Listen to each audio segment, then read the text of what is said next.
Hello everyone, জয় জগন্নাথ। আমি মিতু। আজকে একটা নতুন দিন শুরু করছি অনেক আনন্দের সঙ্গে, যেহেতু আজ আমি ঘুরতে যাচ্ছি। বাড়ি থেকে না খেয়ে এসেছিলাম, এই জন্য একটু চা খেয়ে নিলাম। চা তো সকালবেলা সবাই খায়, আমিও খাই। হ্যাঁ, আমি ঘুরতে যাচ্ছি মানালি। তো মানালি যাওয়ার জন্য প্রথমে আমরা দিল্লিতে যাচ্ছি, তারপর মানালি যাব। সকালবেলা দই খেয়ে নিলাম, ও অন্যান্য ব্রেকফাস্টও করেছিলাম, ডিম সিদ্ধ, তারপরে একটু পাও ভাজি, তার সঙ্গে একটু দই খেয়ে নিলাম। দই খেতে আমার খুব ভালো লাগে, বিশেষ করে মিষ্টি দইটা। তারপরে দুপুরবেলা ভাত, ডাল, তারপরে মিক্স ভেজ, এইগুলো দিয়ে একটু খেয়ে নিলাম। ট্রেনের খাবার ছিল। সন্ধ্যাবেলা খেলাম চা, যেটা ভীষণ জরুরি। আমি ভীষণ লাকি ছিলাম, কারণ আমার উইন্ডো সিট মিলেছিল। এই জন্য একদম বাইরের সিনটা এনজয় করতে করতে আমি দিল্লি যাচ্ছিলাম। এই প্রথম দিল্লি যাচ্ছিলাম, তো খুব ভালো লাগছিল। দিল্লিতে এর আগে কখনো যাইনি, শুধু বইয়েই পড়েছি দিল্লির ইতিহাস, মুঘল সাম্রাজ্য থাকাকালীন দিল্লি কেমন ছিল, ইংরেজরা দিল্লিকে কেমন করে রেখেছিল। তারপর আমরা চলে আসলাম আনন্দ বিহার স্টেশনে। আনন্দ বিহার স্টেশন থেকে এইবার আমরা যাচ্ছিলাম ওল্ড দিল্লি স্টেশনে। ওল্ড দিল্লি স্টেশন থেকে আমাদের আর কি ট্রেন আছে কালকার, আমরা কালকা যাব। তাই এই দেখো ওল্ড দিল্লি স্টেশনটা। ওল্ড দিল্লি স্টেশনটাও খুব সুন্দর। তারপর গিয়ে ভীষণ খিদে লেগে গেছিলো, তো বিরিয়ানি নিয়ে নিয়েছিলাম। হে ভগবান, এইরকম বিরিয়ানি আমি জীবনেও খাইনি। এত খারাপ, এত খারাপ। আমাদের ওয়েস্ট বেঙ্গলের নর্মাল দোকানেও হয়তো, মানে নর্মাল পথের ধারের দোকানেও হয়তো এত খারাপ বিরিয়ানি বানায় না।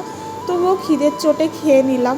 যেহেতু বিরিয়ানি খেয়ে পেট ভরেছিল না, এই জন্য রাস্তায় গিয়ে আবার একটু আনারস, শসা, মিক্সড ফ্রুট ছিল আর কি, ওটা খেয়ে নিলাম। তারপর ক্যাবে করে চলে গেলাম দিল্লি ঘোরার জন্য।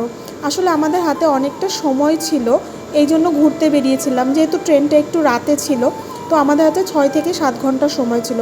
আমরা প্রথমে ভাবলাম যে লোটাস টেম্পেলে যাব। দিল্লির lotus temple famous, lotus temple.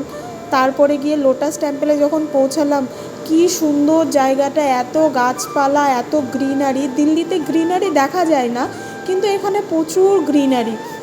এত বড় বড় গাছ, এত সুন্দর গাছ। আর তুলনামূলক এই জায়গাটা অনেক ঠান্ডা ছিল, দিল্লিতে প্রচুর গরম। এই দেখো লোটাস টেম্পল, একদম পদ্মের মতো দেখতে। আমি তো নর্মাল ট্রেনে যেটা পড়েছিলাম সেটা পরেই চলে গেছিলাম, আর চেঞ্জ করার ইচ্ছা ছিল না। এতটা জার্নি করে এসছিলাম। দেখো কত লম্বা লাইন। আমি যখন লম্বা লাইন দেখেছি, আমি ভাবছি এই লাইন কখন শেষ হবে রে বাবা, আর কখন যাব। তার থেকেও সবথেকে বড় হাসির কাহিনী হচ্ছে, আমি ভেবেছিলাম এখানে হয়তো ভগবান থাকে, কিন্তু কোনো ভগবানই ছিল না।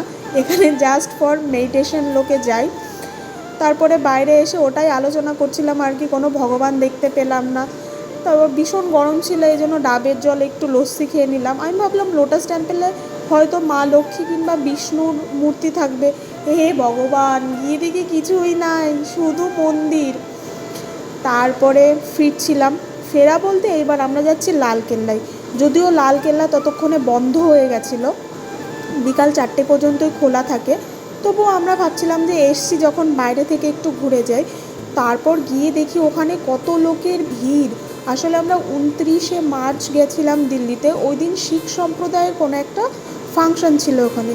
তো যারা শিখ ছিল তারা সবাই একদম লাইন দিয়ে দিয়ে আসছিল। সব রিপোর্টার, ভীষণ বড় বড় নেতা সবাই ছিল লালকেল্লার সামনে। এবং ওখানে বলছিল যে 6টা থেকে একটা লাইটিং শো হবে, বাট আমরা ভীষণ আনলাকি ছিলাম যে আমরা লাইটিং শোটা দেখতে পাইনি। এই দেখো কত শিখ সম্প্রদায়ের লোক, সবাই ঘোড়া নিয়ে এসেছিলো, সবার কাছে ছুরি ছিল। ওরা একটু আলাদাই, মানে দেখে ভালো লাগছিল, একটা নতুন কালচার, নতুন কিছু দেখলাম। এরপরে এই দেখো লালকেল্লা। ইতিহাস বইতে পড়েছি লালকেল্লা, আর আজ নিজের চোখের সামনে দেখলাম। সত্যি আমি ভীষণ আনন্দিত, আমার ভীষণ ভালো লেগেছে। এরপরে গেলাম একটু চোর মার্কেটে, চোর বাজার যেটাকে বলে দিল্লি। ফিরে এসে তারপরে আবার স্টেশনে চলে এসে খাবার খেলাম। খাবার একদমই আমার ভালো লাগেনি, দিল্লির কিছুই আমার ভালো লাগেনি, এত হাই প্রাইস। তারপরে অ্যাটলিস্ট খাওয়াটা ভালো তো হওয়া দরকার, একদমই ভালো নয়। মানে কি বলবো, আমার ভীষণ, মানে খাওয়ার আমার ভীষণ কষ্ট হচ্ছিলো আর কি দিল্লিতে। আমার ভালো লাগছিল না কিছু। ওদের ওই ছোলা, মটর, রাজমা, তবুও সব কিছু শুকনো লঙ্কা, যেটা একদম পেটের জন্যও ভালো নয় আর খেতেও ভালো লাগে না। তারপর কি, আবার আমি লাকি, আবার আমি উইন্ডো সিট পেয়েছি, বসে গেলাম কালকার উদ্দেশ্যে। লগভগ রাত 3:30 নাগাদ আমরা কালকায় পৌঁছালাম। পৌঁছানোর পরে তারপরে ওয়েটিং রুমে, ওখানে ওয়েটিং রুম আছে, first class waiting room, second class waiting room. First class waiting রুমে ওয়েট করছিলাম, কারণ আমাদের ড্রাইভার আসবে আর কিছুক্ষণ পরেই, সকাল 5টার সময়।